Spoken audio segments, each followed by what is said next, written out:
James sat alone on his porch, looking out over the barren land that once was filled with cattle and life.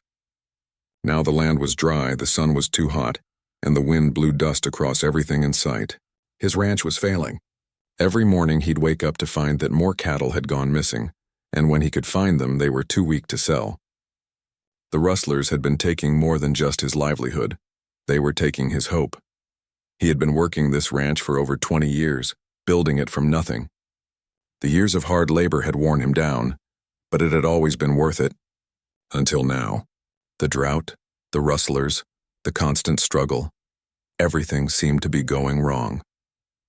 His fingers trembled slightly as he reached for the whiskey bottle beside him, the amber liquid sloshing in the glass. He needed a drink to wash down the knot in his stomach. His eyes narrowed as he looked out across the land, and his thoughts drifted to the few animals that were left. He couldn't hold on much longer. As the sun began to set, painting the sky in shades of orange and red, James heard the sound of hooves approaching from the distance. At first he thought it might be a neighbor or maybe a ranch hand, but as the sound grew louder, he stood up slowly, his hand instinctively resting on the worn handle of his revolver. He wasn't expecting company, not today. The figure on horseback came into view, a tall man draped in black from head to toe. His horse moved with a deliberate pace, and as the rider approached, James noticed the stranger's cold eyes. It wasn't the kind of look you'd expect from a friendly traveler. It was something more unsettling, something that sent a shiver down James's spine. The stranger stopped his horse a few feet away from the porch, his gaze never leaving James. The silence between them stretched on for a long moment, almost like the air itself was holding its breath. James squinted, trying to make out the man's face, but the stranger's hat was pulled low over his brow. There was a shadow in his eyes that James didn't like. "Can I help you?" James asked, his voice rough from years of dust and disuse. The stranger dismounted slowly, his boots hitting the ground with a soft thud. He was tall and lean, his features sharp. As he approached, James could see that his eyes were even darker up close, like the depths of an endless night. "Name's Elias Black," the stranger said, his voice smooth, almost too smooth. It had a strange, melodic quality to it. "I've heard about you, rancher. You've been struggling lately." James tensed at the mention of his troubles. He didn't like the way this man seemed to know too much. He hadn't spoken to anyone about his problems, not recently anyway. "What do you want?" James asked, his hand still resting on the revolver at his side, though he had no intention of drawing it.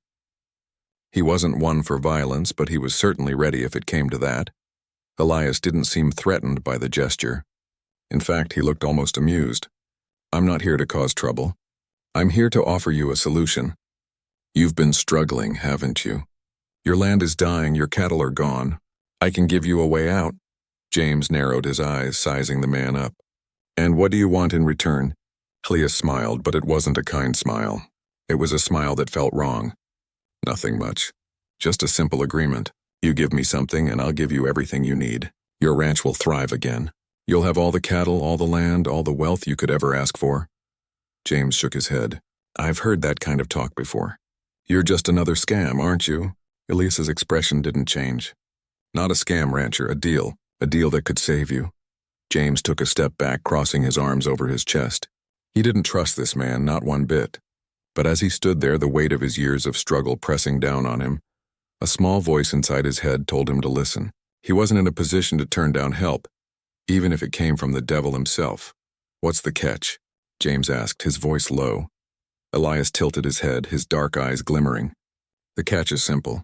You give me something in return for everything I'll give you. What's the worst that could happen?" James felt his heart race in his chest. There was something about Elias's presence that felt wrong. Unnatural almost. His words were like a song, and they seemed to pull at something deep inside James. But he wasn't stupid. He had lived long enough in the West to know when someone was trying to pull a fast one. "I'm not interested in whatever deal you're trying to make," James said, trying to sound confident, though his voice faltered slightly. "I've made it this far on my own, and I'll keep going." Elias's smile faded slightly, but there was still that unnerving calm in his eyes. "You don't have much choice, rancher. You're running out of time. The storm is coming, whether you're ready or not. You've already lost everything that matters to you. Don't let it be your soul next." James felt a cold shiver run down his spine. The air around him seemed to grow colder, and he had to fight the urge to pull his coat tighter around him. He wanted to turn away to dismiss the stranger, but something kept him rooted to the spot. Elias's words echoed in his mind like a warning bell. "What do you mean, my soul?" James asked, though he didn't really want to know the answer. Elias took a step closer, his eyes locked onto James's with an intensity that felt almost suffocating. "A deal with me is a deal with the devil. It always has a price, and that price will come due. You'll have what you need, what you've always wanted, but in the end it won't be enough." James's mind raced. He felt torn between his instincts to reject this man outright and the fear that he might be running out of time. His ranch was dying, his future uncertain. Could he risk turning this stranger away? Elias took another step closer, his voice barely a whisper now. "I can make it quick, rancher. All you have to do is say the word." James felt his pulse quicken. The words hung in the air, heavy with the weight of temptation. He didn't know why, but he found himself speaking before he could stop himself. "Just make it quick," he muttered, the words slipping from his lips as though someone else had said them. And just like that, the deal was sealed. Elias's smile returned, this time wider, colder. "It's done then. You'll see the results soon enough." As the stranger turned and walked away, James felt the first true sense of dread he had ever known. He had made his choice, but now as he watched Elias disappear into the horizon, he couldn't help but wonder. What had he truly agreed to? The days that followed felt strange. At first, everything seemed normal. James went about his daily routine, tending to what was left of his cattle, trying to patch up his failing fences and praying for rain. But there was something in the air, a heavy feeling that clung to him wherever he went. It wasn't the weather. It was something else, something unsettling. The wind had changed, picking up speed every day. It howled through the empty spaces of his ranch, carrying with it the scent of dust and something else, something sharp and metallic. At night, James could hardly sleep. He tossed and turned in his bed, the sheets tangled around him as he heard strange noises outside. It sounded like whispers, soft, distant, almost like voices carried on the wind. But when he would open the door to check, there was nothing, just the empty darkness and the haunting howl of the wind. On the third day after Elias left, James noticed something odd. The cattle, which had been barely surviving, were suddenly healthy again. Their coats were glossy, their eyes bright, and they moved with strength he hadn't seen in weeks. The grass, which had been withered and dry, was now growing back. The plants were lush, green, as though the land itself had come back to life. It was like the ranch had been touched by something powerful. But the more James looked around, the more uncomfortable he became. It wasn't just that the land had improved. It was that everything had changed in ways he couldn't explain. The air was different, thick with something that made his heart race. The trees seemed to sway in ways that didn't make sense, bending even when there was no wind. And the cattle, they were too healthy, too perfect. It wasn't natural. James tried to ignore the gnawing feeling in the pit of his stomach. He told himself that Elias had made good on his word. He had saved the ranch.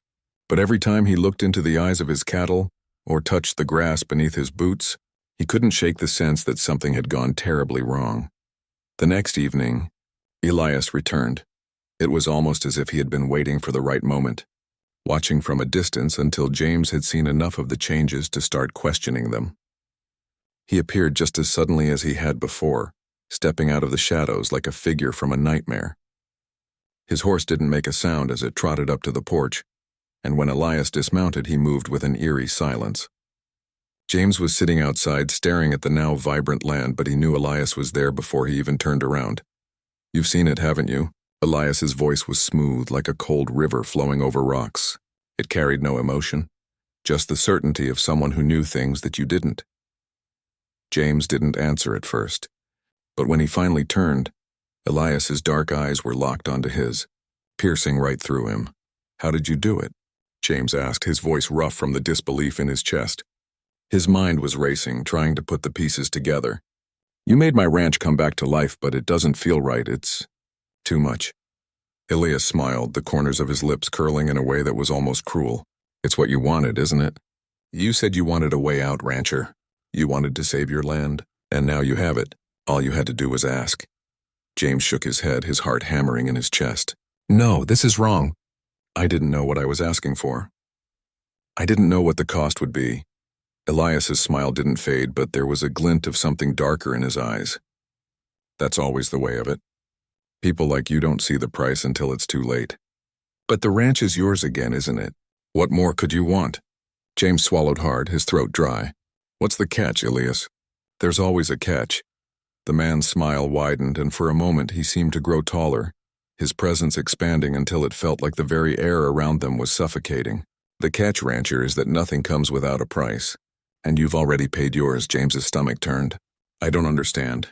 What did I give? Elias stepped closer, his dark eyes locking onto James's with an intensity that made him shudder. You gave me what I wanted. You gave me your soul. The words hit James like a thunderclap. His breath caught in his throat as he staggered back, trying to process what he had just heard. No, he whispered. That can't be true. I didn't agree to anything like that.